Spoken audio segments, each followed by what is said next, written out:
2 Chroniques, chapitre 27. Jotham, roi de Juda.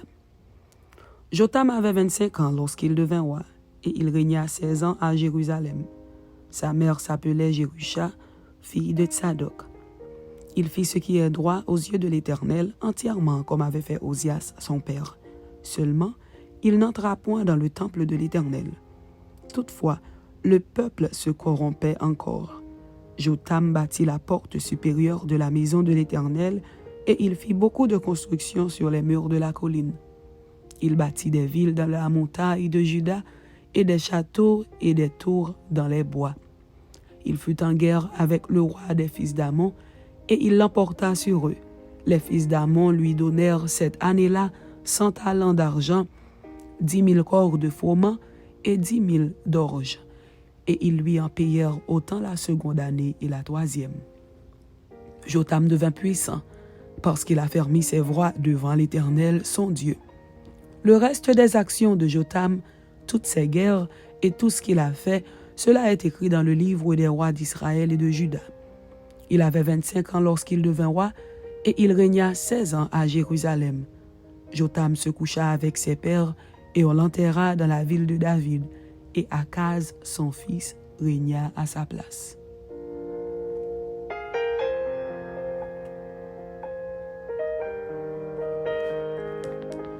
Deux Chroniques, chapitre 28.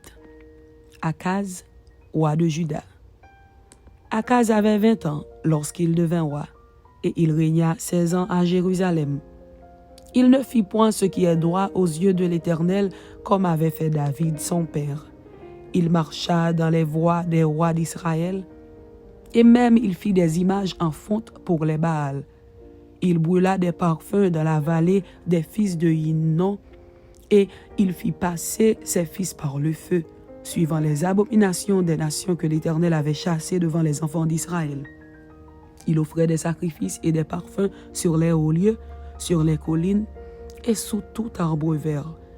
L'Éternel, son Dieu, le livra entre les mains du roi de Syrie, et les Syriens le battirent et lui firent un grand nombre de prisonniers, qu'ils emmenèrent à Damas.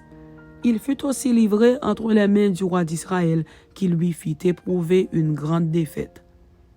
Pékash, fils de Rémalia, tua dans un seul jour en Juda 120 000 hommes, tous vaillants parce qu'ils avaient abandonné l'Éternel, le Dieu de leur père.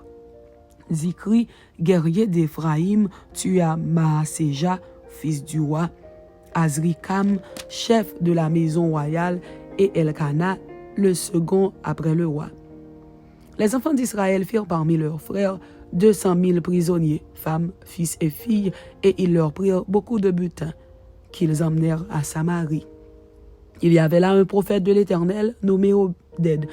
Il alla au-devant de l'armée qui revenait à Samarie, et il leur dit: « C'est dans sa colère contre Juda que l'Éternel, le Dieu de vos pères, les a livrés entre vos mains, et vous les avez tués avec une fureur qui est montée jusqu'aux cieux.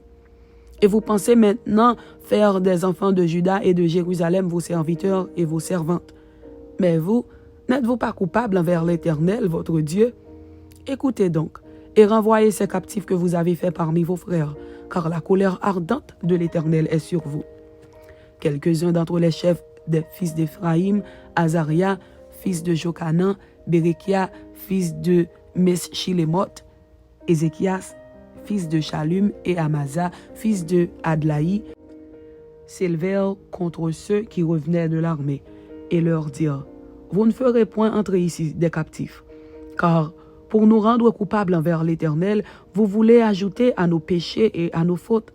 Nous sommes déjà bien coupables, et la colère ardente de l'Éternel est sur Israël. » Les soldats abandonnèrent les captifs et le butin devant les chefs et devant toute l'assemblée.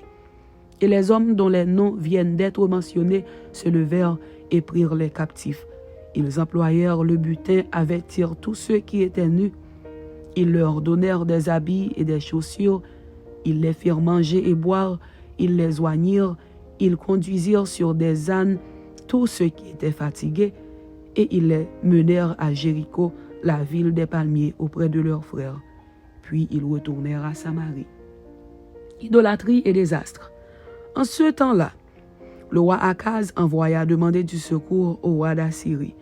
Les Édomites vinrent encore bâtir Juda et emmenèrent des captifs. Les Philistins firent une invasion dans les villes de la plaine et du midi de Juda.